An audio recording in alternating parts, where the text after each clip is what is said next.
All right. Hello and good morning, everyone. Happy Wednesday. We are going to be playing some World of Warcraft today. I have a bunch of chores to do, so I'm hoping y'all can hang out with me and do some chores. I've been continuing to mess with all the audio sounds, so hopefully the game sounds Hang out okay with me right and do now. some chores. Hopefully this is doable. I don't know what happened to my audio. I messed with my audio once. I should have never touched it, but I did touch it. And once you start messing with that stuff, it just permanently breaks. So hopefully we can get it back to working. We will see. So if there's anything wrong with my audio, please tell me anytime. Tell me something's wrong with it, something needs to go up, something needs to go down, whatever it may be. I don't know how to fix it. I'm trying. I'm trying very hard. So we of course have too much World of Warcraft stuff to do. The reset happens on Tuesday, which means we've got PvP to do, we have delves to do, we have nightmare hunts to do, we've got dailies to do. So let's play a little bit of World of Warcraft. Let's do some chores and have a good morning. We are gonna do a nightmare hunt right now. Um, I'm not a huge fan of these, to be honest. I don't think the nightmare hunts have been very well put together, but uh we've got to do them. We need the experience. We need to do the things. So let me turn the music up just a little bit. Hopefully that makes it sound okay. So there's a little bit of that. WoW has some of the best music design. As much as I complain about other stuff being broken and problems with other parts of the game, the music is almost always solid. Like you can go onto Spotify and say play an album from any era of World of Warcraft and you are guaranteed at least a good experience. It might not be the best experience, but it's going to be at least a solid experience through and through. World of Warcraft always has good sound design, usually has really great art design too. So even if the gameplay falters, you can always depend on those. Excuse me. All right, so the nightmare hunts. How this works is we have this dude and he is full of delicious magic that we want to consume. So we need to torture him for a while until he gives us the delicious stuff that we need. So we're just going to go ahead and torment him by running around. Don't ask me how this torments him. This is what the devs have decided is good gameplay. So we're hunting our target by running around like a madman for a little bit. And now we've absorbed all of his delicious essence. And now we've got to continue the hunt by disarming his traps. Again, I don't know how that really plays into it, but this is what the devs have decided is good gameplay. Every so often, the guy will tell us that we have to destroy a target for him, which we just did. If you don't, you instantly die instead. So again, is it best? No, I think it needs some tweaking. I'm making a video about it right now, honestly, because it's enough of a problem that I'm like, I wish we could have some changes. I wish it would be just a little bit better, but we'll see if they actually listen to us at all. Hello, good morning, everyone. Again, I am working on my audio still, so if you can't hear me, if something is wrong with it, if the game is too loud, please tell me. I'm still trying to get it sorted out. I don't know why it has gone and broke, but it did gone and broke. So hopefully I can get that fixed. I'm really trying. I had it perfect for so long, and then I was stupid and touched something, and I shouldn't have touched it. Sometimes when you get your stream settings set up, that's your pro tip for the day. If you're a streamer, if you get your streaming stuff all set up exactly perfectly how you want it to be, leave it alone. Never touch it again. And like screenshot all your settings or something so that they can see. You can go back and say, okay, what was my settings? What was it at? So that I know what it was. So that if I do touch it, I can change it back to what it was. If I manage to mess it up. So that is your pro streamer tip of the day: is screenshot it and don't touch it ever, ever, ever. Let it be. That was a tough ambush right there. We actually had to use a cooldown, which is that's how you know a fight is tough in World of Warcraft, when you actually have to use your abilities. You know that stuff is hitting the fan, right? It doesn't help that my character is a Blood Death Knight, which is probably the most unkillable class in the game, unless maybe the Bear Druids. Bear Druids are pretty tough too. One or the other is the most unkillable class. So I am a walking tank in more ways than one, but I absolutely love the class. I'm role-playing as a little adorable panda vampire, so, you know, love me some vampires. All right, we've got to destroy for this guy again, so let's, this poor little capybara pup is going to meet a horrible fate now because, well, a blood elf says you need to die. Sorry. Sorry, not sorry. There's a lot of people out here. They're eating all of my traps up. That's okay.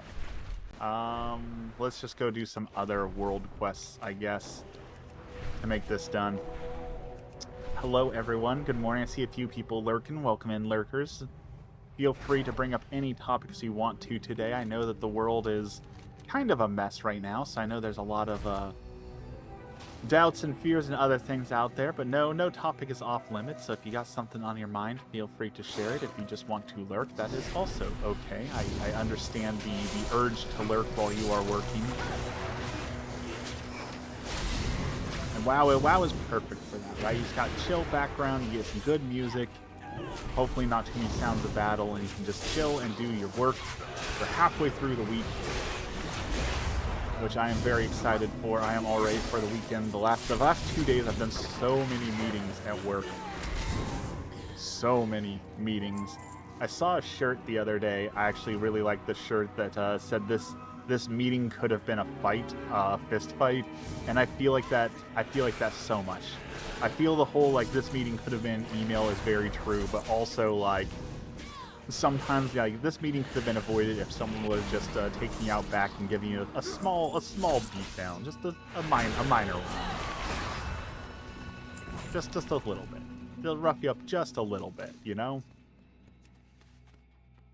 The culture of pointless meetings definitely is something that I wish we could bring about an end to, but I don't think there's ever going to be a period in time where we can truly get rid of all the pointless meetings in corporate America. So, and that's one of those things, you know how like people are always like, oh well, I'm such a tough blue collar plumber dude, my job is so tough. I don't dispute that, definitely don't dispute that, but you pansy office workers couldn't last a day in my job. That's probably true, but also the opposite is true, right? Like you take any of those blue collar workers and put them in an office and say, okay, well, you've got to sit on this pointless meeting for 2 hours and make sure that you constantly come in with things like, yeah, we're going to synergize to make sure that they see that you're in the meeting and that you're participating in the meeting.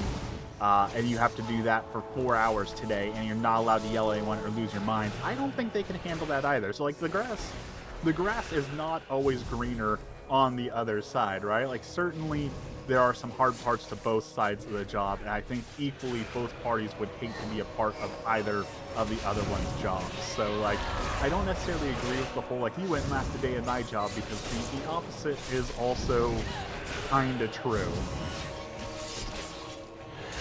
And like there's something rewarding about like, I don't think day labor is the right term, so forgive me if that's not the right term, but like if you're out picking berries or you're working on a farm, you're doing something with your hands, you're blue collar, any work like that, there's this inherent like reward value to it where it's like when you're done with the job, you can see like, wow, we did a good job, we accomplished something. There is something tangible here that is beneficial for either the customer or for society, or in some way, shape, or form that there is a benefit for other people, and that is measurable, and that is something that you don't often get with office work, right? Like you don't often get the ability to look back on your work and go, wow, I did something today, right? You might be able to say, wow, I completed a project that gave value to the shareholders, but you don't have anything like tangible to say, I've done something, I've done a good job, I've made society better, right? Like office workers typically don't get that feeling of, I did something today that made the world a better place and I have great pride in it. And that's what leads to burnout, right? Like people want to be able to see the results. They want to be able to see, like, hey, I'm doing something that actually holds value for the world. And you get that not in office work. You get that when you're a plumber, when you're an electrician. We can look and say, wow, I did a good job on this house, and now someone has a suitable place to live and in comfort. And for many, many years, people are going to enjoy this work that I have put together. You don't get that in office. And then it's especially bad, like when I went through layoffs, right before the layoffs happened, and they were constantly bringing in new people. They were shuffling things around, so it might be, hey, go and do all this work. Okay, boss man, you told me to do this work. I'm doing this work. Okay, I did all the work. Great. Now throw all that work in the garbage, because we now have a new leader, and new leader wants it done this way, or wants you to change this, or something like that, right? So it becomes a game of how much work can I do that's because you know it's just going to get thrown out, or that you're going to get laid off anyways, or anything like that. Like, what is possibly more pointless than, hey, you've got to do this report, so we're going to let you go in a few weeks anyway, so, you know, make sure you do a good job on that, but remember that it doesn't matter how good of a job you do on that, because you're going to be thrown away in a week anyways. Like, how awful for morale is that? So I'm just saying there's pros and cons. If I had any option in the world I could talk about, I would go back to being a bag boy, a cart wrangler at Costco, right? Like, that work makes sense to me. I see the value in it to people. It helps the shoppers. You don't have to interact with people. You're moving around all day. You're inside, you're outside. You get a little bit of sunshine. You get a little bit of warmth inside. Stocking milk. I used to hate stocking milk in the back when I worked at Roth's. Now I would love that. I would love that work all day, every day, to just sit in the cooler and stock milk for all the people who want to come by and get them. You know, it's beneficial to society. You're moving around. It's good work. That is, if I could do any job and not have to worry about pay and all the other stuff, that is what I would do. I would go bag groceries for kind people and stock milk in the freezer. I also loved it. Forgive me, stupid teenager with bad work ethic, because that was the only time you got to text before you were at work. You know, you hide out in the freezer, you stock the milk, you take 30 seconds to send a text message. There's no cameras in the freezer, so you can do as much as you need to. Like, I definitely took full advantage of that, and that was bad of me. That was wrong of me. But I was a young and dumb teenager. You know how easy it is to feel entitled to things? Like, it's scary how easy it is to justify, like, hey, we know that they don't want to text me work, we know that this is wrong, but also, like, this workplace is working me to the bone and destroying my body, so you know what, I'm going to, whether they think it or not. It's so easy to justify those sort of things. And, like, I would often, like, when I would buy something, I would add an extra thing to it. So basically stealing, because that's stealing, and of course I will pay for it. I did wrong, but it was so easy to justify saying, well, they're paying me an unfair wage. I'm working way more than I should be. I'm doing harder work than I'm being paid for. Shouldn't I get a little bit extra for that? So it's really easy to justify those sort of things, and it's scary how good we are at being able to justify when we do wrong. Right? So it's the same thing with, like, people who pirate stuff. I have this conversation with pirates all the time. I was like, well, I want to watch this, so I'm going to steal it because I can't watch it normal way, or it's too expensive to buy. Okay, but the right call isn't, this is expensive, so I'm going to steal it. The right call is, this is expensive, I can't afford it, so I just don't get to enjoy it, right? And that's a very tough conversation to have, because people are really good at justifying their own faults and whatever they want to meet their own needs, right? It's a very, very curious place to be in, but humans are really, really good at it. In fact, it's probably one of the things that we are the best at, is justifying our decisions, even though no one does, right? Like, when I took that extra cookie, no one asked me why I did that. I made justifications in my mind to myself. At the time, like, I wasn't even, like, super religious or anything, so it was just making my own conscience feel good, which is one of those things that I think helps to prove, like, when we talk about that God has written the rules on our heart, like, I wasn't justifying it to anyone but myself, but I didn't realize at the same time that this all intertwined into religion of like that was I knew this was wrong. I knew it was fundamentally morally wrong. I didn't understand why, but it was written on my heart, right? It was one of those things where like this is something I don't understand yet, but it's going to be a clue that helps to guide me in the right direction eventually. And now going back and looking at it as a Catholic, I'm like, wow, I was so wrong. I did so wrong on all this, and I'm so ashamed of myself. But it's one of those things where, like, I always talk about when you step back and look at the entirety of everything, you can say, wow, this all led me to God. It's such a great thing. It's so interesting to see. It's so interesting to see the masterpiece from afar, right? You look at it 10, 20, 30 years later, and you can really understand, wow, I can see how each one of those puzzle pieces came together to form an image that I can't possibly have seen anyone. That's just absolutely beautiful. You stop sending those pieces of information at me the fourth one on the road. My goodness. I just want to fish and eat. I'm just trying to fish and collect ticks for some reason. I see someone just joined. Is that Dex? Dex, did you finally make it? Or are you late again? Dex has been late a lot lately. We need to correct that behavior. Or Bubble. We haven't seen Bubble in a while. Yes, I was a Foghorn Recluse. I thought that was a spider. That was not a spider. Very much not a spider.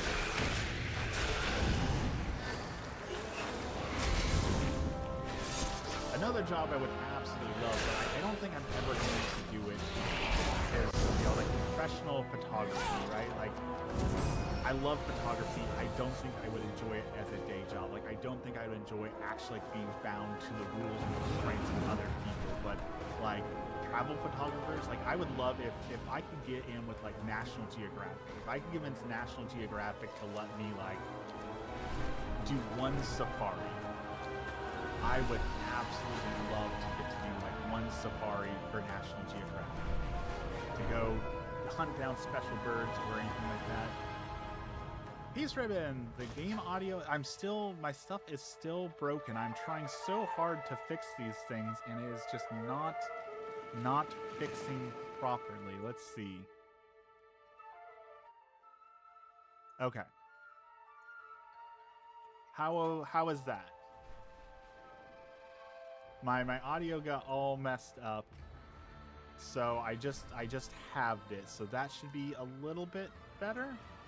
Much better? Okay, excellent. That's one problem solved. But for some reason, I installed an update and my microphone like lost half of its I don't even know what the right terms are for it. It lost like half of its oomph. Like it just no longer like I'm loud. I'm a loud person. I project. So having a mic to just pick up my voice isn't terribly hard to get. And now for some reason my voice is so muted in this microphone. I don't know what changed, because my voice is just unhearable now. And I just don't understand what box checked or what changed.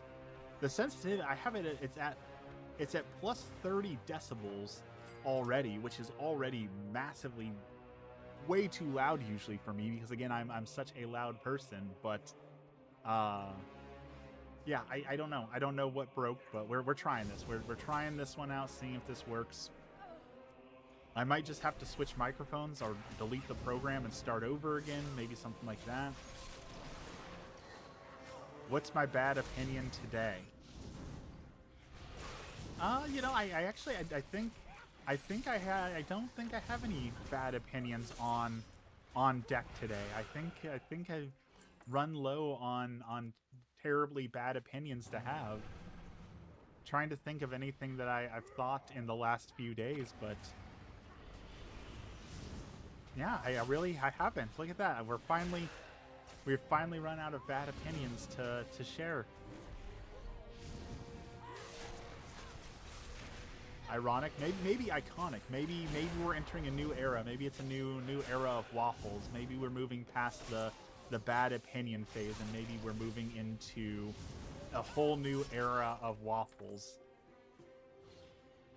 I have been on the fence about a whole new era. As I've said, that like my streaming numbers have been down. I've lost like 40%. No, that's wrong. It's actually closer to 70% of my YouTube viewership is down. It's just like, it looks like all the stuff that I'm making isn't being liked or viewed anymore. So maybe it's time to move on to a different.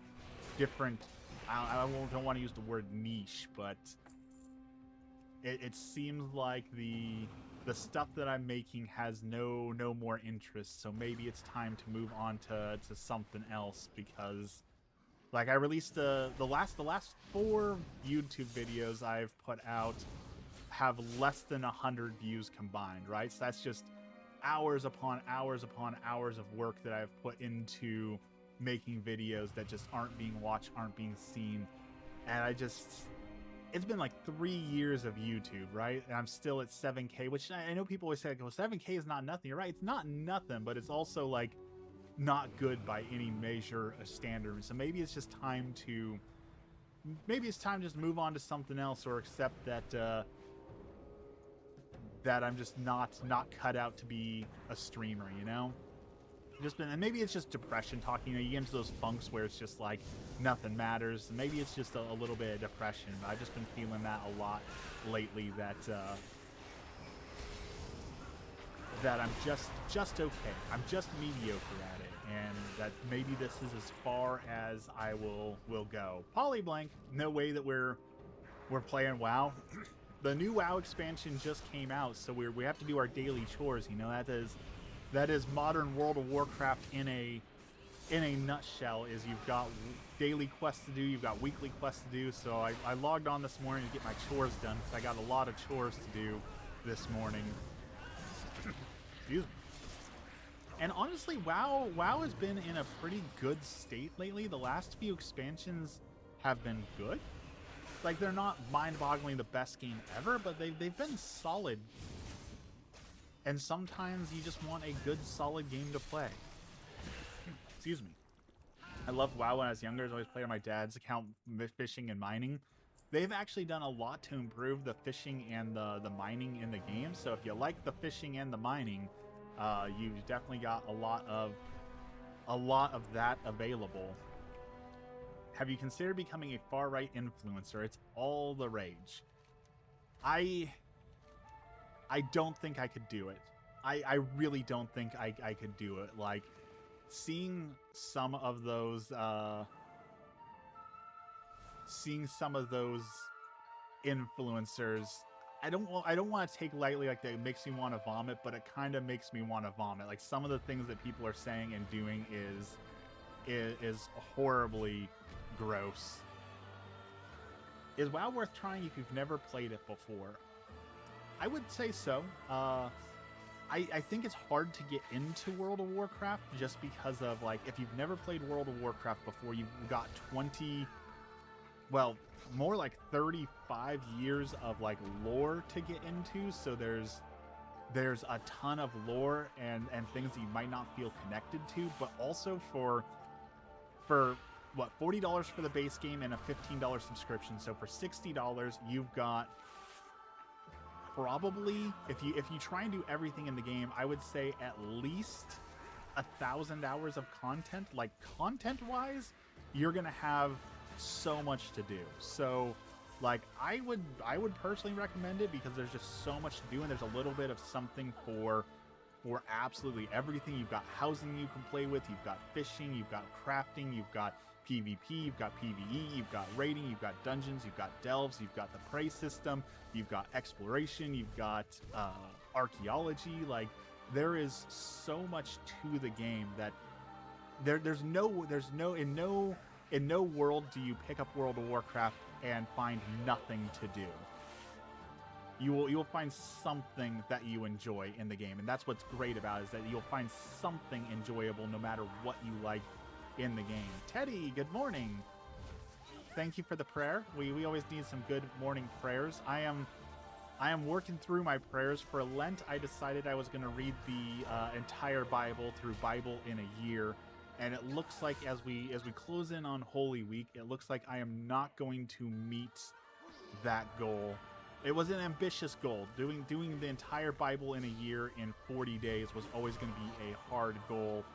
But I have made it about a third of the way through the Bible in the year. I'm on episode 130 something right now, so like it's not for nothing, right? I always tell people with Lent, like, pass or fail. The goal of Lent, when you're giving something up, is to establish a new habit, a new permanent habit. And I think that I've got a permanent habit in doing the Bible in the year, reading the Bible, and doing something. So I have established a good new habit that's going to permanently improve my life and my relationship with God. So, like, exactly, if you got to read the Bible, is it really a failure? No. I didn't meet my goal of reading the entire Bible, but I still learned a lot and I'm still getting through it. So, when is Easter? Easter is on not this upcoming Sunday, but the following Sunday, April 2nd or April 5th, whatever. Not this Sunday, but the Sunday after that. That is going to be Easter. So we are already there. Easter's already upon us. Can you believe it? We've made it so far. And before you know it, it's gonna be Christmas again. It's almost time to start like turning on the Christmas music, I think. We're almost in the Christmas season again already. Like, this year is just flying by. And unfortunately, I'm starting to get nervous. Emmy and I talked about we were going to make it to Italy this year. And if gas prices continue to go up, I know jet fuel prices are going to continue to go up. I'm starting to think maybe this isn't going to be the year that we make it to Italy. If we can't get the war in the Middle East solved, if we can't get the gas prices back down, I don't necessarily know that we're going to make it to Italy this year, and it's kind of a bummer. But we're saving the money regardless, right? So like, there's never a bad thing. Like, oh, we saved all this money for nothing. It's not like it goes away, right? We can always go and get a different travel or see something else or do something else. So like, it's not like it's wasted. But I am worried that this year is not going to be the year for Italy. At the rate we're going, it seems like airplane prices are probably going to be a little bit too expensive. Maybe instead I can do that thing I showed you, Dex. I found there is a cruise based out of Seattle that goes from Seattle to Alaska, and the entire time you're cruising, you're playing Dungeons and Dragons with paid DMs who are there to give you a customized Dungeons and Dragons experience while you're cruising. And while I still stand by, I don't believe in cruises. I do think that cruises are immoral and we shouldn't be doing them. That is one of those things that, the heart wants what the heart wants, right? I do someday want to do an Alaskan cruise, just to be able to go and take photos of Alaska.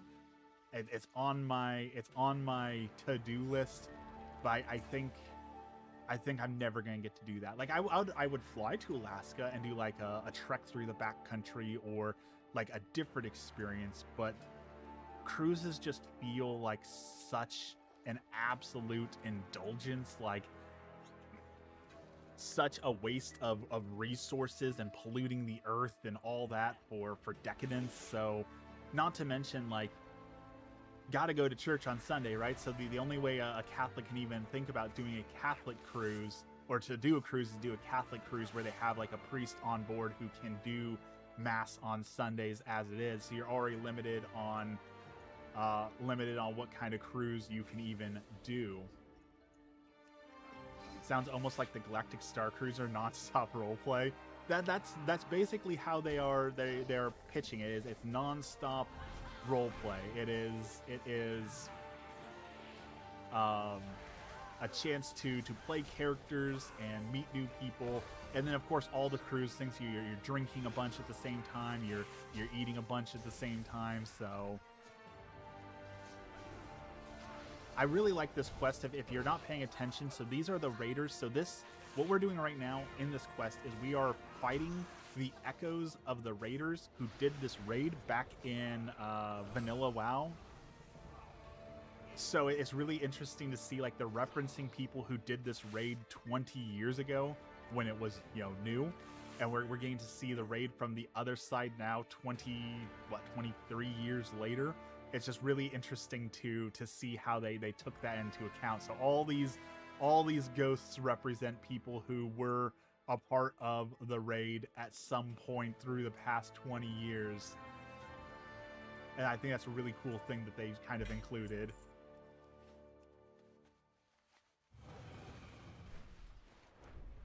And that is something I will never, you'll never catch me raiding. I cannot, like, I don't think there's anything wrong with raiding. I'm not saying there's, raiding is bad or anything, but like, I could not imagine setting aside 6 to 8 hours a week to grind the same boss over and over and over again, right? You do the same raid every week, which means you're doing the same content twice a week, every week for months. And there's still people who are doing vanilla WoW raiding, like classic World of Warcraft raiding. You're talking, these people have been grinding this same boss every week for like 5 years. I cannot imagine doing that repetitive same thing over and over and over again for a month, let alone 5 years of fighting the same boss, doing the same scripted event. Like, I don't know how they do it. I really don't know how someone is able to do that WoW raiding over and over and over again. Like, and I know that there's people who like a good schedule and people who like doing repetitive things, and like I'm guilty of that too. There are some repetitive pleasures I have in my life where, like, yeah, it's kind of boring, but I like doing it, so I find comfort in it. But the same boss every week for 5 years, I can't even imagine it. That sounds like torture. Like, go play a new game. World of Warcraft will be there for you next week, I promise. But there are other games that exist out there. You don't have to fight the same World of Warcraft boss that you've been fighting since the beginning of time. Probably the same people who play Mario 64 over and over and over again. I don't get that either. I understand the speedrunner community. Like, those speedrunners are impressive, but all right, there you go, Dex. There's my unpopular opinions today. Mario 64, Legend of Zelda 64, all the N64 games are way overrated, and I think people basically only play them for nostalgia now. They're like, they control so terribly, they're so awful. Especially Ocarina of Time is such an overrated game. I do not understand. Like, we have so many better Mario games to play right now. Why play the worst version of Mario with Mario 64? Like, if you want a 3D Mario Sunshine is right there with way better controls, a way funner story, more to do, a way better setting. It's right there for you. Why play Mario 64 when you could play Mario Sunshine? Why play Legend of Zelda Ocarina of Time when you have so many other options available to you now? Like, the best Zelda is available on the Switch now, the Legend of Zelda 2, the RPG one. It's right there. Go enjoy that one. It's way better.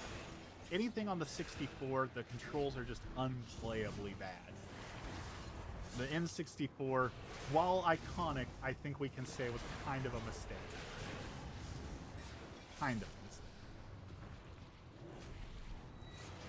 And you can tell just based on that statement that I grew up with a PlayStation. I was in the console wars. I was on the PlayStation side because the PlayStation was superior in every way, shape, and form. Way cooler games, better first parties, better controller. PlayStation 1 and 2 kicked the N64 to the curb repeatedly. The only thing the N64 had going for it was Super Smash Brothers. The original Super Smash Bros, I do admit, was a lot of fun for couch co-op. That is something we'll probably never... That's something we'll never get back in the gaming industry. I know a few games are launching with couch co-op now, but I think the era of couch co-op is over, and we will never have couch co-op as we did back in the day. All right. Prey has been executed.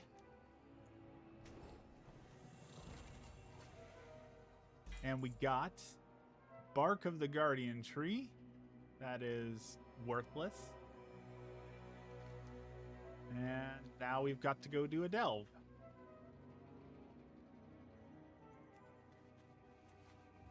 delves are, if you haven't played WoW recently, they introduced delves in the last season. Delves allow you to basically do dungeons solo and give you pretty good gear, so you can gear up and do solo content without ever having to play with anyone else. And while that's controversial, because it's an MMO, right? You're supposed to play with other people. Ironically, I don't like playing World of Warcraft with other people. I like playing World of Warcraft by myself. So having content that's soloable, things that I can just do by myself, is such a nice feature that they added. And I'm so glad that they added it. Like, let the raiders raid, let the people who want to do mythic dungeons do mythic dungeons. I just want to play by myself, and I don't need all those other things.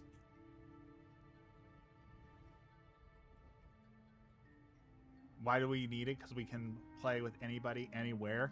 We can play with anyone, anywhere, and that, that is why couch co-op died, is because now we have the internet that can do so many other things. But there is a real difference, right? There's a way bigger difference, in my opinion, to like playing Halo and your friend ganking you on Halo, but they're 50 miles away and you yell at them over a microphone, as compared to like you're there in person eating pizza, split screen. Like those totally different vibes, right? That's an entirely different experience. We need it because it's a different experience.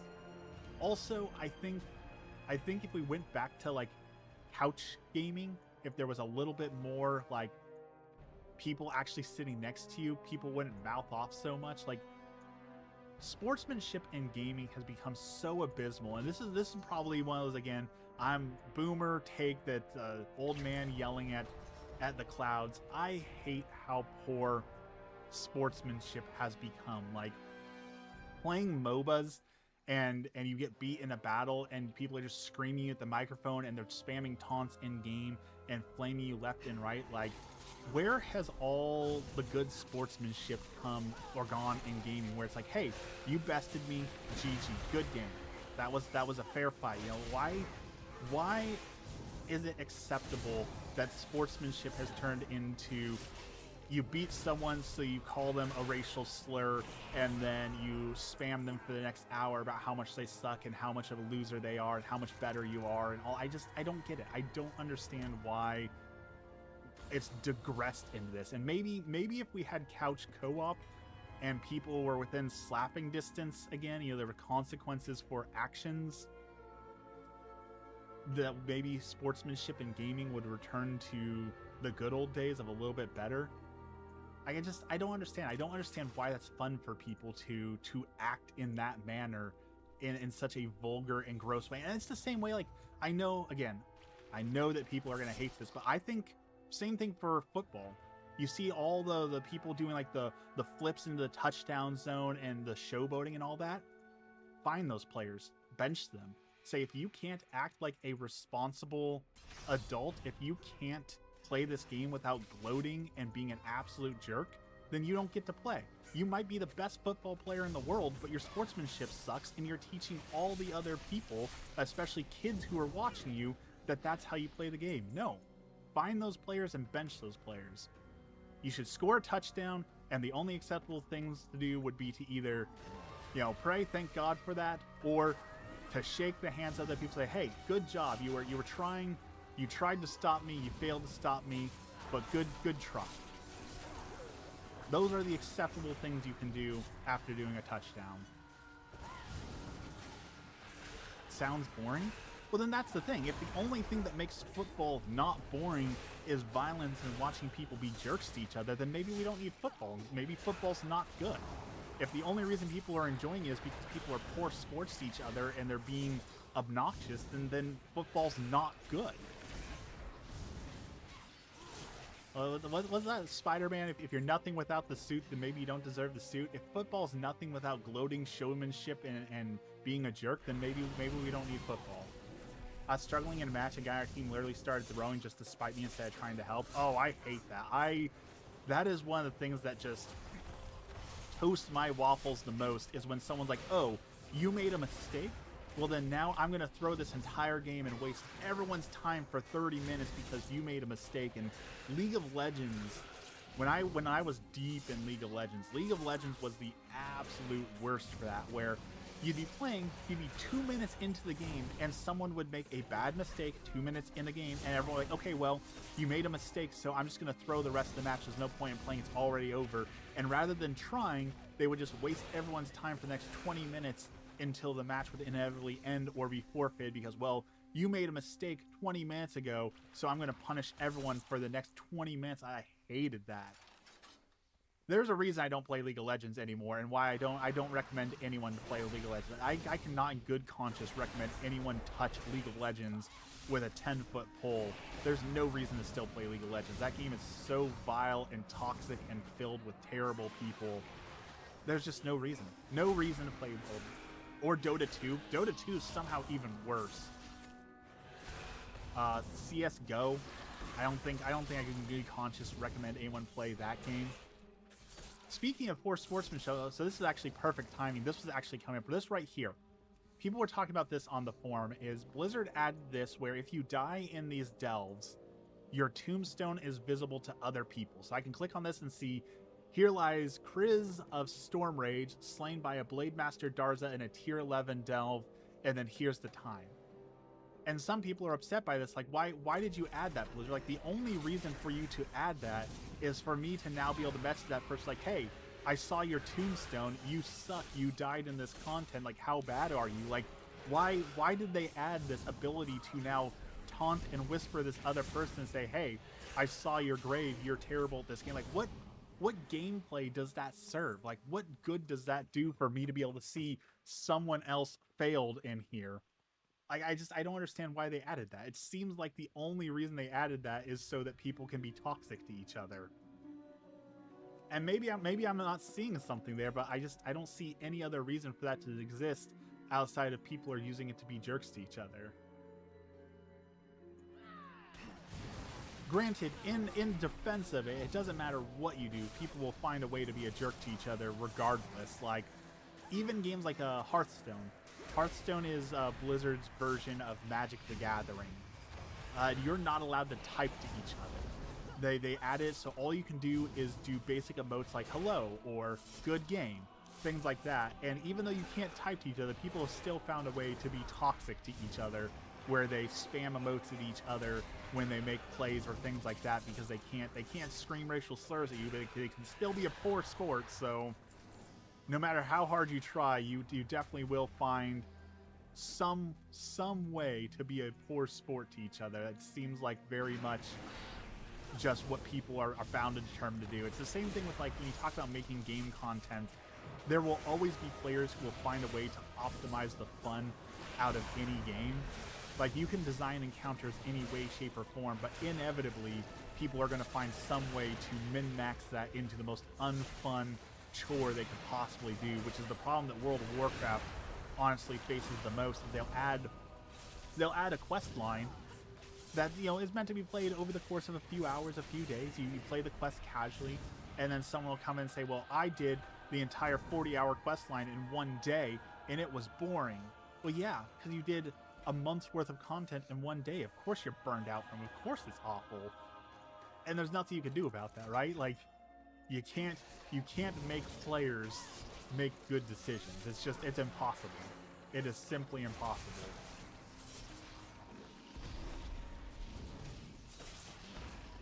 Human nature is frustrating sometimes, I guess, is the point of my entire rant.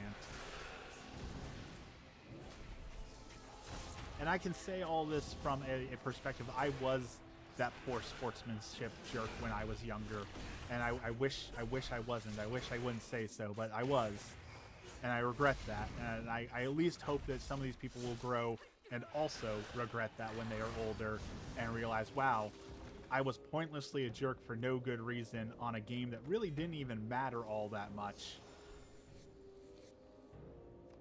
and grow just a little bit. Just a little bit of growth. That's all we need.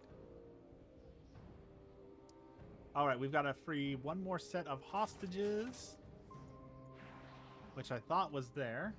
And this delve would be mostly done, but apparently not. Apparently I missed someone, so what did I miss?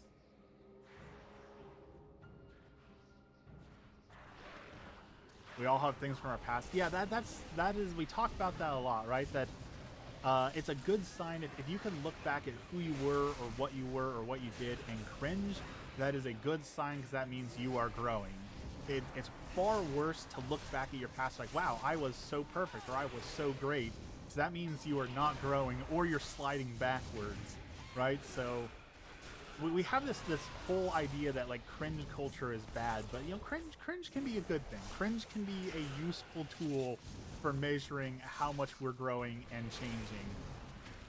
But I also, it's one of the things I hate about like having access to the cameras and internet anywhere and any time is like people are so afraid to do anything in public, especially like teenagers are afraid to go out and do things in public because what if somebody has a camera and what if they film me being cringe or doing something cringe and then that lives on the internet forever and I'll be embarrassed, so I'm not going to try or do anything because what if. And I think that's awful, right? That's holding society back a little bit, that people live in fear of these things. Downloading a free trial of the game and it's over 120 gigs. It is a very large game, but that is because the game's been out since 2004, right? The game's 22 years old. It's got, I want to say 12 expansions now, so like there's a lot of content in the game. So it's huge because there is so much to it. That's because every expansion adds new races, new classes, new zones, new raids, new dungeons, and all that, right? So it's a huge game because there is just so much to the game.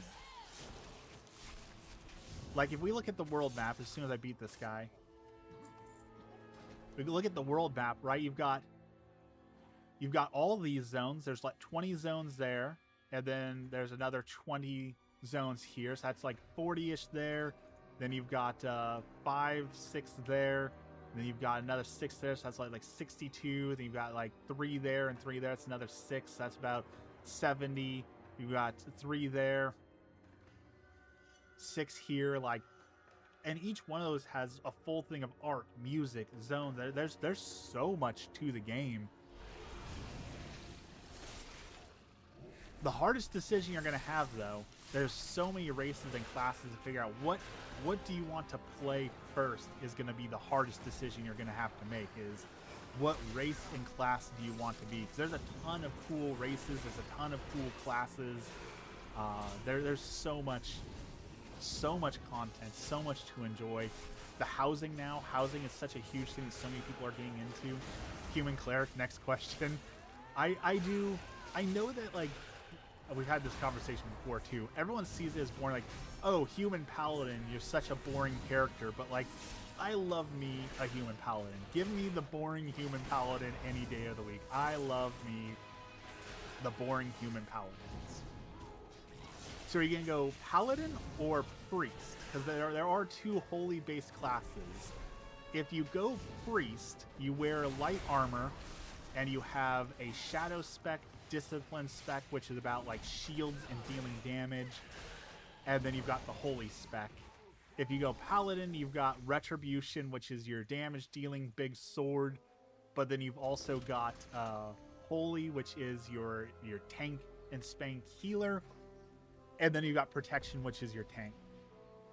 Priest, I love discipline priest right now. Discipline priest is probably my favorite priest spec because it heals by dealing damage, and that's my favorite trope in gaming, is when the healer heals you by harming. I love that trope. That's one of my absolute favorite tropes. So discipline priests are my favorite, but holy healers have the highest healing in the entire game. So in PvP, it's really great to fly into the air with huge angel wings and just barrage people with holy healing missiles. As a Jedi Counselor and White Mage, yeah, Holy Priest would definitely be the closest to those playstyles, without a doubt. Okay, so this boss just filled the entire room with garbage, so how are we supposed to fight this boss if the entire room is going to become filled with garbage? So we're gonna have to do some cooldowns. We're gonna run out of space soon, so let's DPS as hard as we can. Activate our burst.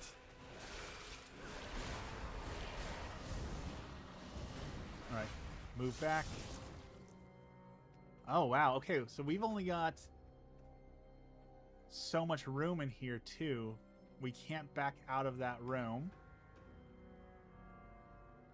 So we're going to fight her up here first, I guess. And I guess we're going to have to slowly move around the room to make space. That's going to be a little bit of a tough fight. I like that. I like when Blizzard adds things. It's not just like, oh, you ran out of HP, so the fight ends. No, this fight ends by you not using your space smartly as it slowly pulls space way for you to stand. I think that's great game mechanics. I love when there's alternatives. It's the same for Dungeons & Dragons, right? Dungeons & Dragons, fight to the death, fun.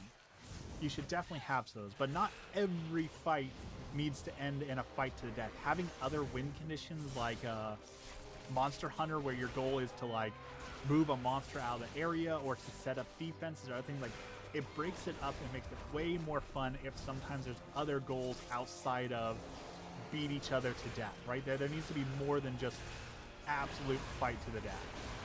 So I really appreciate that Blizzard does that.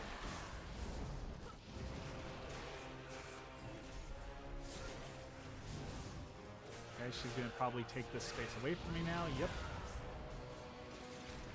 All right, we still got half the room. We're doing pretty good. She's only got quarter HP left, so we should be good here.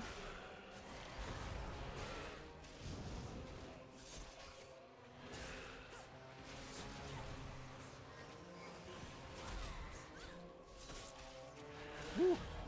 Cut that one a little close. Cutting that a little bit close. All right, loot time. What did we get?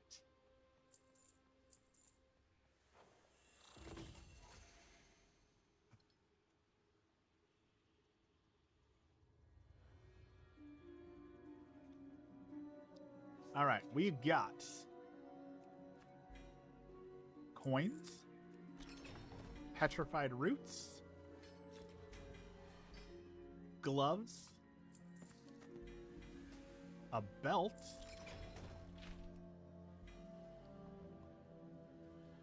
that belt is not better than what I've got already. That's the same as I already got, so no upgrades, unfortunately, but that is also very WoW coded. Sometimes you just get nothing.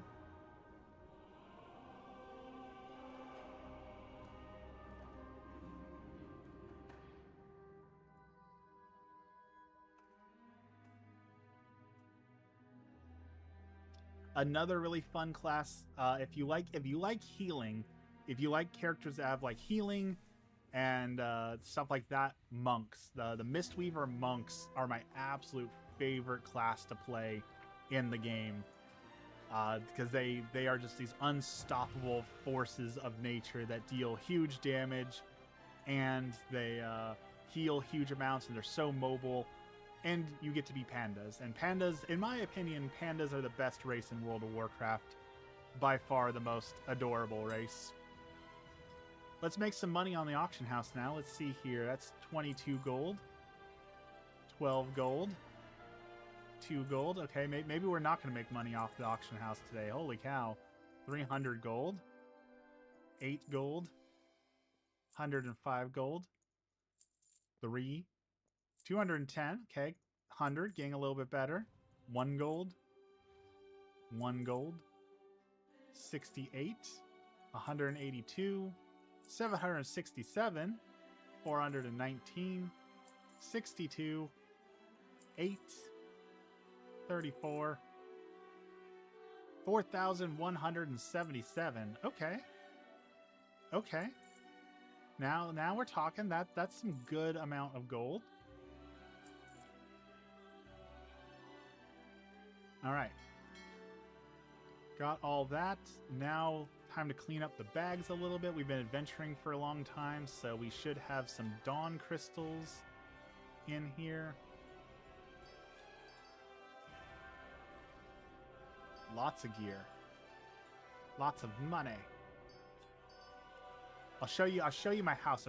I'm really I'm really proud of my house. I can't wait to show you my house. I'm very, very excited to show you my house in World of Warcraft.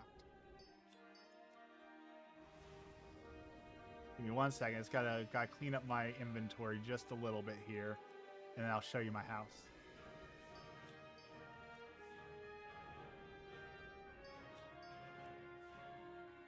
You are not prepared to see what my living quarters look like.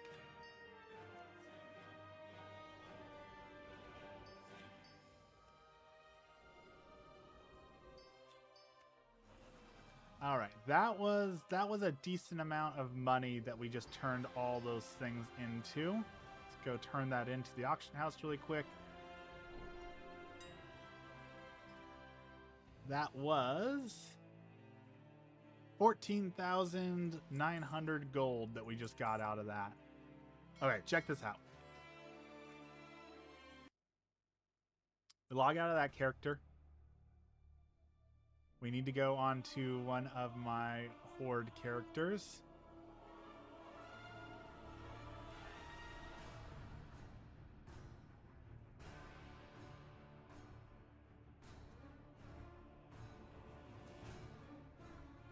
It loads slowly.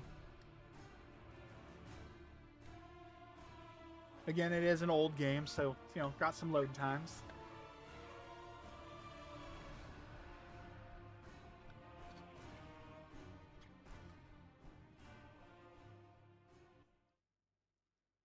And housing dashboard, teleport to plot.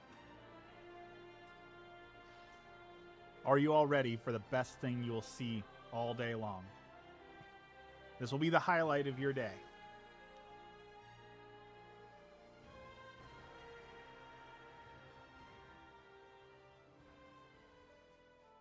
Welcome to my house. It's boring on the outside. I haven't done anything. I haven't done anything here yet, but on the inside, we have a flamingo den. We have a Sarah McLachlan style sad commercial. These are all of our dishoused flamingos, our disenfranchised flamingos. So we've got a bunch of barrels to keep them warm. We've got a bread line for our flamingos here. Back here we have a little privacy fence. We've got a cage for naughty flamingos. You know, when they get a little bit too rowdy, they get to set some time out in the cage. We've got some enrichment for them. We've got a little stuffed animal for the flamingos. This is beautiful, and I'm working on this room here. We've got candles. I'm going to build this into a little church space here eventually. When I get more flamingos. The flamingos are unfortunately super expensive, so I'm slowly working on being able to afford more flamingos. They take time to farm up, but these are my flamingos. So there you go. There's my. Oh, I added grass, so we have a little enrichment area for them over here. You know, so they can be wild flamingos in the grass in the wild, so they can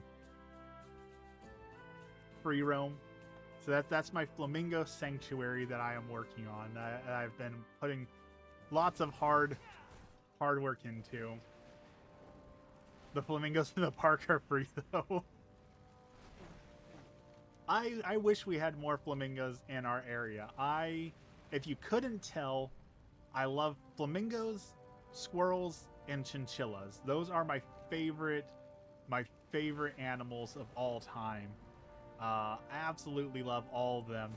I wish we could get a chinchilla mount, but they did just add, if you haven't seen, World of Warcraft also has a huge shop for you to spend your money in, of course, because why wouldn't they? But they just added the squirrel collection. Like, look at how adorable these little squirrels are. Just absolutely amazingly adorable. Absolutely love these new squirrels they added. They also added pajamas, so you can have a little Murloc pajama. absolutely amazing. Love it.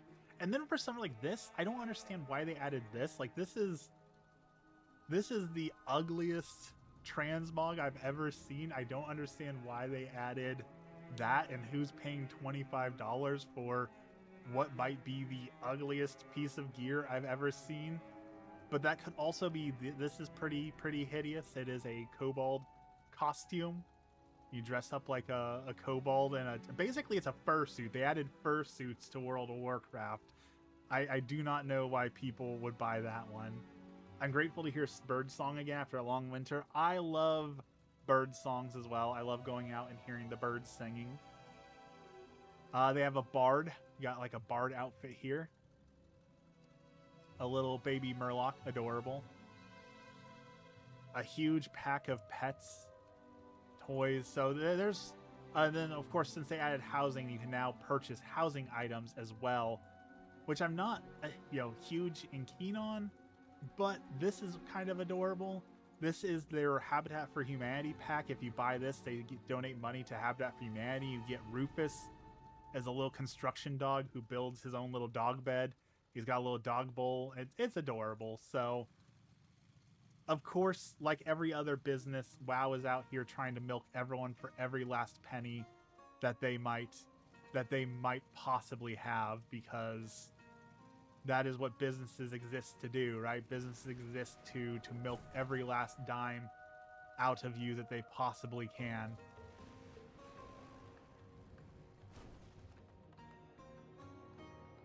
All right, we got coupons. We got 30 coupons. So this is the housing area, and every month there is what they call an endeavor where different vendors come to you do housing stuff, and then they give you special items. So let's see what special items they have on sale this week. Where is our vendor for the week? We've got a floral vendor. We don't want that. That's just regular stuff. Where's the Endeavor vendor for? That's not what we're looking for. We're looking for...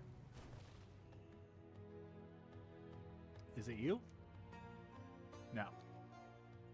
Usually they're over here in this corner. Ah, okay. There they are. Let's go and see.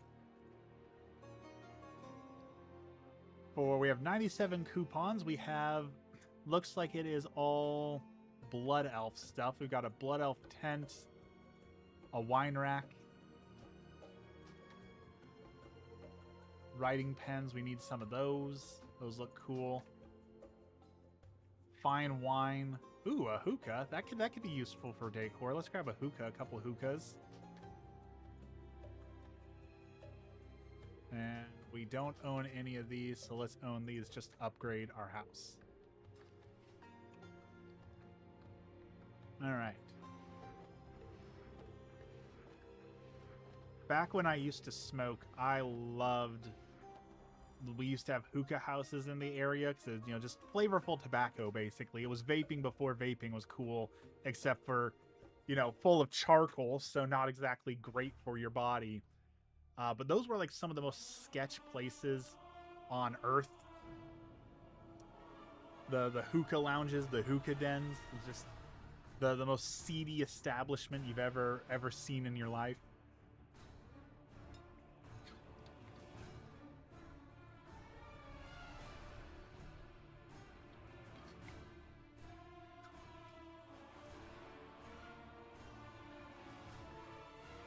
All right, we've got 20 minutes left, which means we have time for one more World of Warcraft activity. That statement assumes vaping is even cool at all. I was deep in the vaping culture, so I understand it. I understand why people vape, but it's not worth it to me any longer. That being said, so I used to work at Wells Fargo, and it was super, super stressful, and that's how I got into smoking in the first place. There is undeniably Like when you're stressed out, a cigarette feels so good and tastes so good, but it is not worth it. Do not, even if it feels good in the moment, it is not worth picking up the habit. It costs you so much. There are much better and healthier ways to learn to deal with stress. And that's all it was, right? It was a coping mechanism. It was, I'm frustrated in the moment, I'm stressed out, so I am going to smoke to remove that stress. And it worked, but I wish I could have understood in the moment that what a coping mechanism was and why we need healthy coping mechanisms, and that just grabbing the cop-out coping mechanisms isn't exactly a good decision to make. You know, I wish I was smart enough and mature enough at the time to understand that. And I didn't. I had one yesterday. That's very bad, Dex. We've talked about quitting smoking and drinking. TCG games will keep you poor enough to not do drugs. So it's not TCG games, I 100% agree with that, but tabletop games, we are entering a golden era of tabletop games that are going to keep people extra poor, because we've got StarCraft miniatures coming out, we have Helldivers miniatures coming out, we've got Warhammer, we have Trench Crusade, we have a new Star Trek miniature game, we have a new Star Wars miniature game. Like, the miniature industry is booming. And the problem with them, all of them, is the same thing, is that, like, I want to play the StarCraft miniature game. I like StarCraft. I like the lore of StarCraft. I'd like to see what they've created. I think it would be fun. But you have to invest $300 in miniatures. You have to invest a couple $100 more in paint to paint them. And then the worst part is you have to find people that you want to play with. And if you spend any time in a card shop or a miniature shop before, it is increasingly difficult to find people that you want to play games with. And it's dependent on them, right? Like if the people in your area don't want to play the game, well, then you just spent all that money on a game you can't play, right? There's this game called HeroClix that I absolutely love, that makes miniatures of all sorts of different heroes from like comic books and stuff, and you battle them out. So you can have, like, what if Jean-Luc Picard had to take on Superman? I love it. That's a really cool, fun game. Absolutely love it. And not a single person in my area plays it. So, like, what's the point in buying it? It's the same thing. I wanted to get into Beyblades. I have Beyblades behind me. I really wanted to play Beyblades. No one in my area plays it. So, like, I can collect it. I can buy it. But no one plays it, so, like, what's the point of investing all the money? So that's the frustration, is when no one plays it. And like Trench Crusade, everyone predicted that Trench Crusade was going to be the next Warhammer, that it was going to be bigger than Warhammer, it was going to be better than Warhammer, it was going to finally be the thing that dethrones Warhammer. And then it came out, and now no one's playing it. So all the people who did invest into it thinking this is going to be the next best thing, well, now they've got $1,000 of Trench Crusade sitting in their closet that they can't do anything with. And that's frustrating. Miniatures has way too big a cost entry. I played Kill Team, which is a smaller version of Warhammer, and I liked it. It was fun, but it cost a lot of money. It was a huge investment for painting, and you had to play by other people's things. And like, they like to play at like 8 o'clock at night at the local board game shop. Well, at that point, I've already worked a 12-hour day and I've got to go to bed, so there's just no way for me to play because I can't stay up that late. So it's, again, one of those things where, like, I might be able to find a pickup game on the weekends, but if I ask for a pickup game, I know there's a chance that the people that I don't like will offer to play, and then you have the awkward conversation of like, well, I'm looking to play, but I don't want to play with you because you're a jerk. Like, how do you have that conversation, you know? So I just don't play anymore.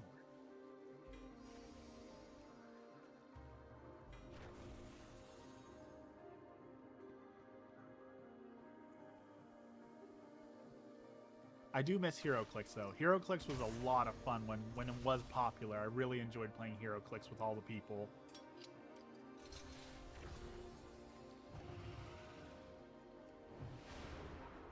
Let's see, we got to get one more bloom. That's right over there.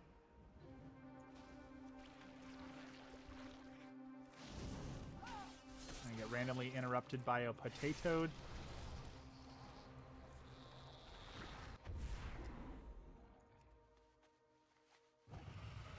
Okay, we're gonna have to come at that from different angles.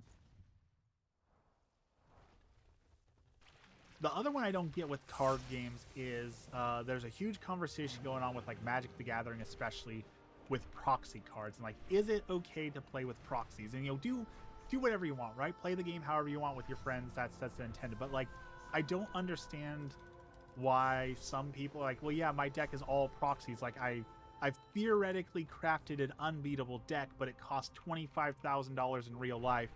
So I'm just pretending like I have those cards. Like, yeah, it's cool that you can make a deck out of all those things, but like, if you can't afford the cards, then like, what's the fun in that? What's the fun in like, well, if I had $25,000 to spend on the game, I would have an unbeatable deck. Isn't that just like pay to win? Like, where is the... I don't understand the appeal of that, I guess.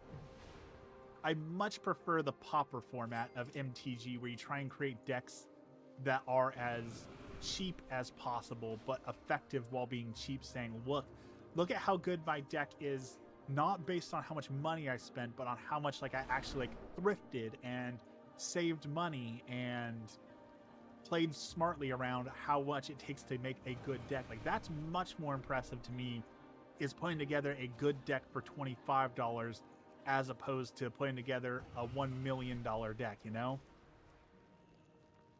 Normalize decks under $100. The other problem with card games in general for me, I've come to accept this about myself, is, and Slay the Spire has made me realize this more than any other game.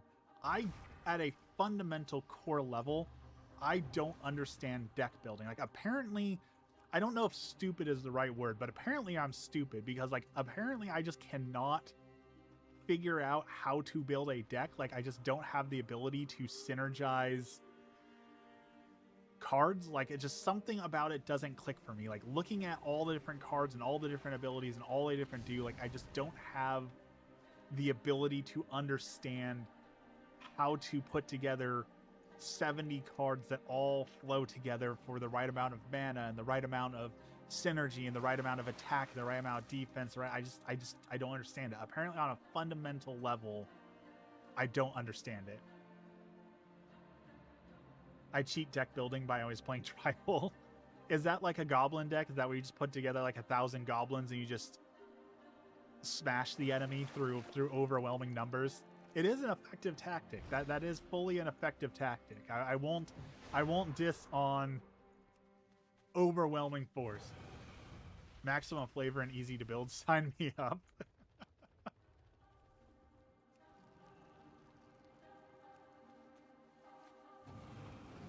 Like, the only way I win and Slay the Spire is if I either get a bunch of broken relics that make me super powerful, or if like I luck myself into an infinite combo deck. Knights and Angels. I am a sucker for angels. If a game will let me play as an angel in some way, shape, or form, you bet I'm going to play as an angel. The only reason I'm not playing as a paladin in WoW currently is because I prefer to play healers, and the paladin version of healing in World of Warcraft, in my opinion, is the least possible fun out of a healer. So if they made healing more fun on paladins, I would be doing that in a heartbeat. I love the angel motif. In fact, my main character that I play as in World of Warcraft is currently their transmog makes them look like an angel. So I'm a sucker for angels. My patron saint is an angel. Saint Raphael the Archangel. I love angels.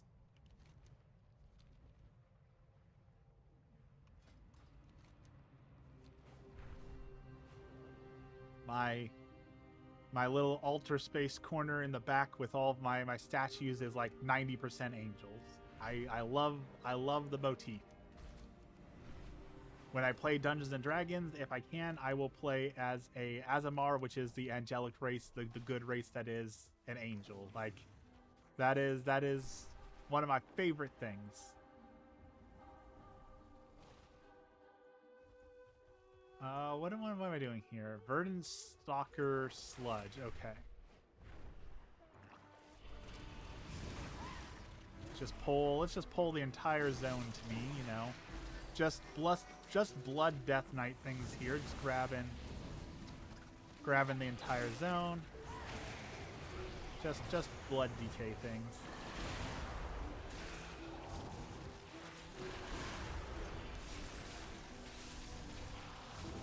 There's also one of the outdated things about World of Warcraft. I posted a video on this a few days ago, but like, if you play World of Warcraft PvP, which is fun, I will say that the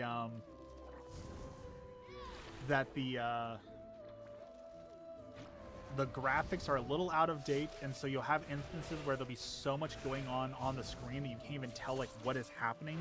Like a 40-man PvP event with 40 people all casting spells and all doing things at once is such a frustrating experience because you can't tell what is going on. And like this right here where this boss is bugged right now, so they keep resetting.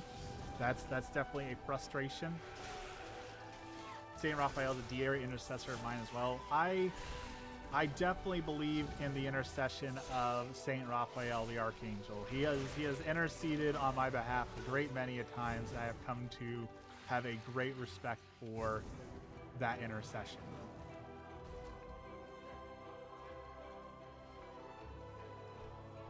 Let's see. We need to drain some anguish. Oh, we're gonna die. Somebody come here.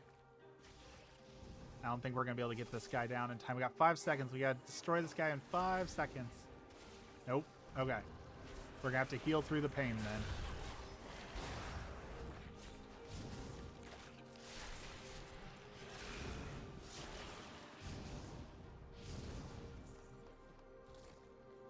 Alright, apparently all those mobs we just took down didn't count for squat because the quest is still ongoing, so give me your verdant sludge, please.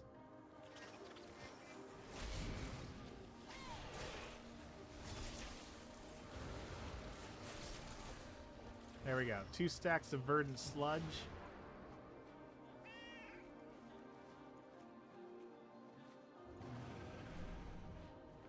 There's one more guy. Where are all these dudes at? We need more. There they are. 2. Okay, 2 for 1.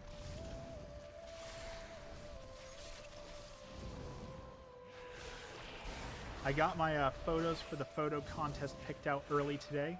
I now know what I'm going to enter into the state fair. Every year I enter the state fair and I say this is going to be my year. I'm going to do it. I'm going to finally win. And every year I'm disappointed. So hopefully this is my year. I've got some, in my opinion, I got some absolute banger of photos ready to enter this year. So I really think this year I might win.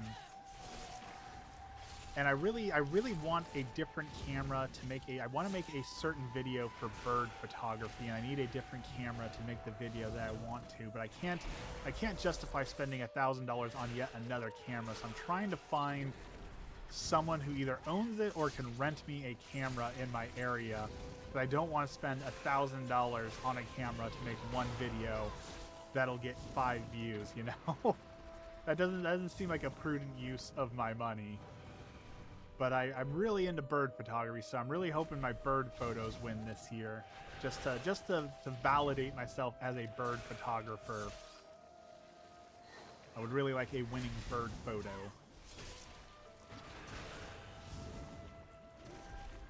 I did skip the cherry blossoms this year, though. Every year the cherry blossoms come out, I usually do cherry blossom photography. I did not do any cherry blossom photography this year.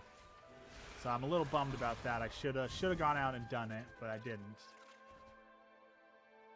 Hope that goes well. It never does.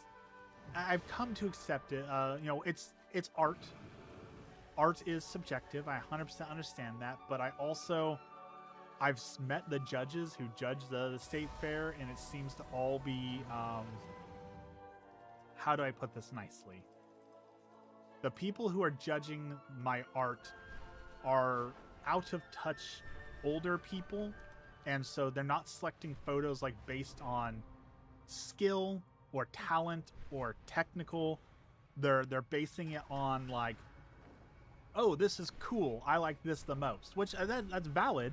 That is a valid way to select art. But also, like, last year, one of the photo categories is supposed to be for altered photos, where you're doing like double exposures or photography tricks and things like that. And last year the winners were AI. A bunch of the winners of the contest were AI photos or AI altered photos. We're like, yeah, it looks cool and impressive, but it's fake. That's not real photography. That's AI. So the judges, I don't take it personally anymore, because I recognize that the judges don't necessarily know what they're doing or what they're talking about. So like, I can't be offended that I lost when the judge clearly has no idea what they're even supposed to be doing, you know? So I'll take a win if I can get it, but I'm not going to be hurt if I don't win, because I understand that they don't necessarily have any photography knowledge to know what the heck they're talking about. Like, every year, inevitably, one of the winners is going to be like a waterfall or the stone arches of Utah. And while they're pretty pictures, they're boring and bland. Every photographer and their mother has that photo. We've all gone to Klamath Falls and taken a picture of the waterfall. It's not impressive. It's a generic photo. If anyone can take the photo, is it art? You know, if anyone can do, like, that's the whole thing about like modern art. People are like, well, I could tape a banana to a wall and make modern art. Yeah, but you didn't. That's the thing, is that they did it, right? The artists expressed themselves in a way that you didn't consider until you saw it. Why are you trying to win over people's opinions you don't care about? Because I feel like I can stop calling myself a wannabe photographer and I can call myself a real photographer if I like win a state competition. You know, if I win in the entire state the best photo, I feel like I can stop calling myself a wannabe photographer and I can call myself an actual photographer. You know, it's the validation. I feel like if I've achieved that I will actually be a real photographer. Because right now I just feel like a wannabe photographer, you know?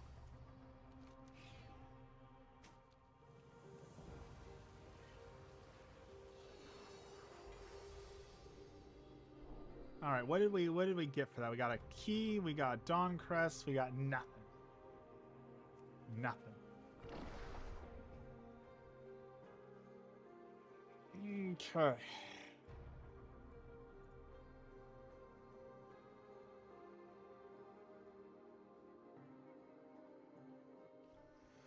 All right. While you're all here, I'm gonna test something. I'm gonna test something live. My sound might go terrible, but we're gonna test something live. I just want to see, since I have people here who are talking, please be my eyes, be my ears. We're gonna try something live here and see if this fixes my sound.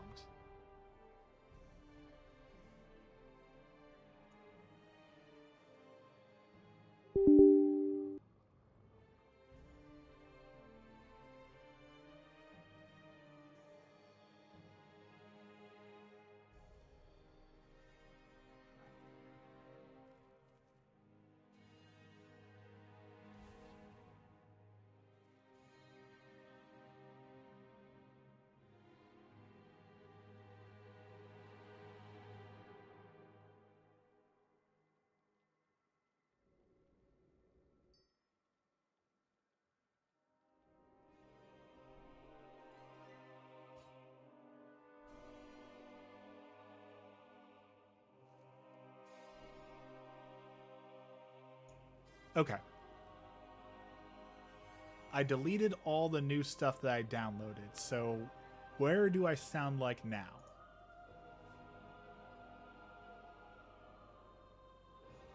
Sounds like nothing. No sound going.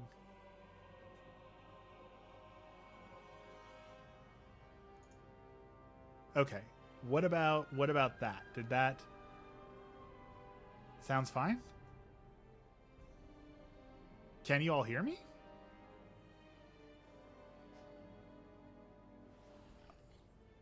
All right, something new is broken now because apparently y'all can hear me, but I'm muted. So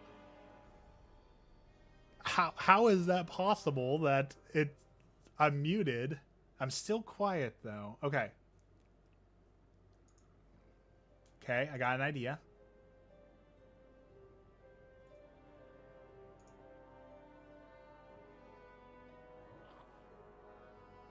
Okay, let's...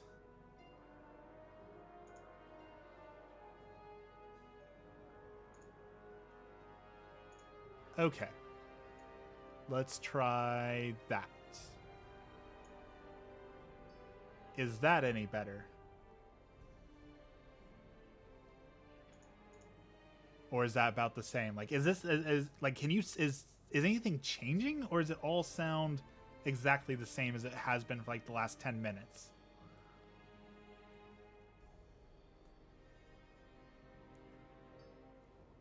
It's still the same.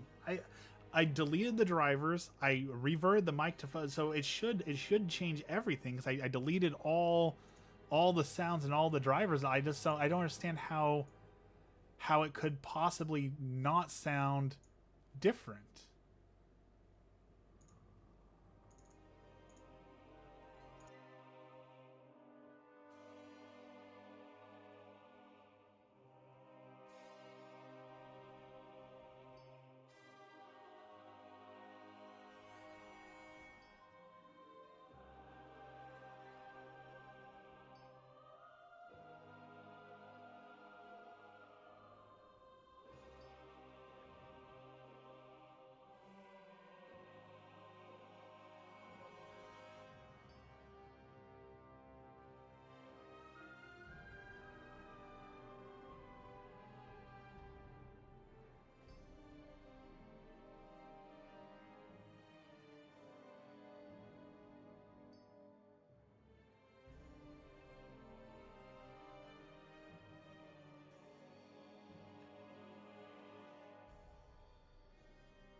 Okay.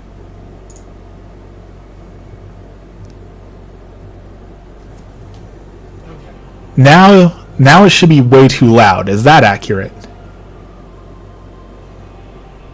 Now it should be way too loud. Is that accurate? Okay.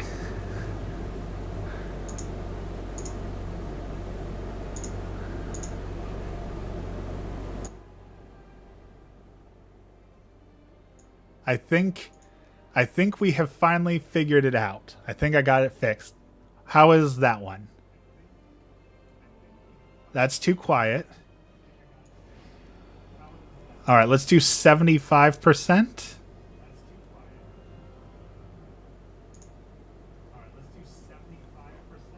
Okay, we're getting closer.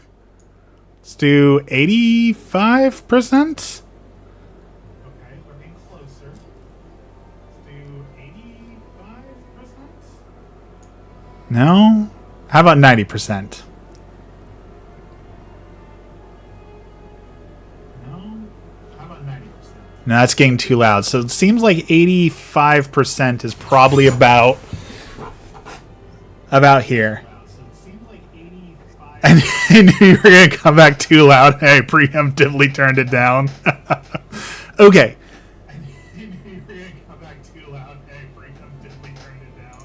All right. Now let's... Okay. Oh. Okay. How about this?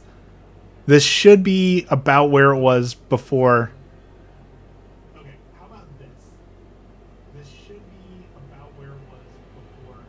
That sounds like it's clear. It doesn't sound static. It doesn't sound like I'm peaking too much, but it also doesn't sound too quiet. Is this good?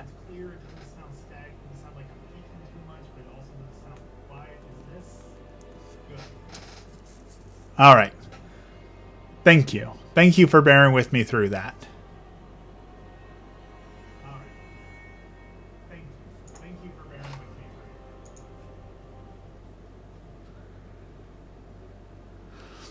Okay, so I guess it's about time for me to get started with my day. So as always, let's end with our prayer.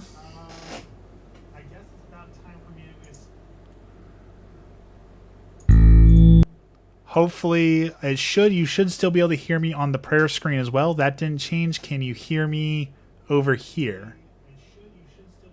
Looks like it. Okay.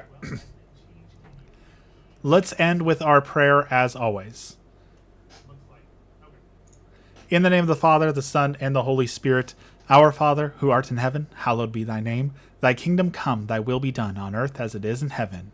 Give us this day our daily bread, and forgive us our trespasses, as we forgive those who trespass against us. And lead us not into temptation, but deliver us from evil. Amen. Lord, thank you for this blessed day, and thank you for all that you do for us. Today we continue to pray for an end to war, an end to violence. We pray for our politicians that they may make better decisions that help the whole world to suffer less and to grow closer to you.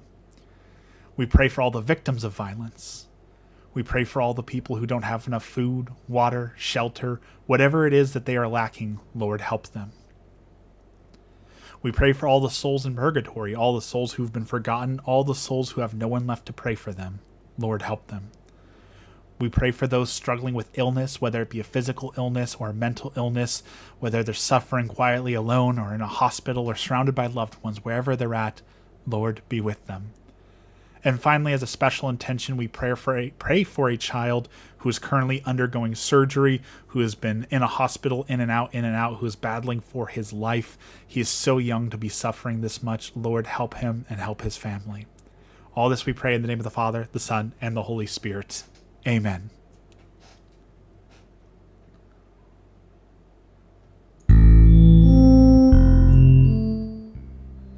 All right, everyone. Thank you so much for joining me today. I think we finally got the audio fixed, so hopefully when we stream again on Friday, we'll be done with all the brokenness and we can just have a good stream. Thank you for doing WoW chores with me. Hanging out made it a much better, enjoyable experience to do the WoW chores. Peace, you're going to have to tell me if you enjoy the WoW trial or not. Tell me how that goes for you. But thank you, everyone, for joining me. I'm going to go get started on my chores and get ready for work. Have a blessed day, and we will see you all again on Friday.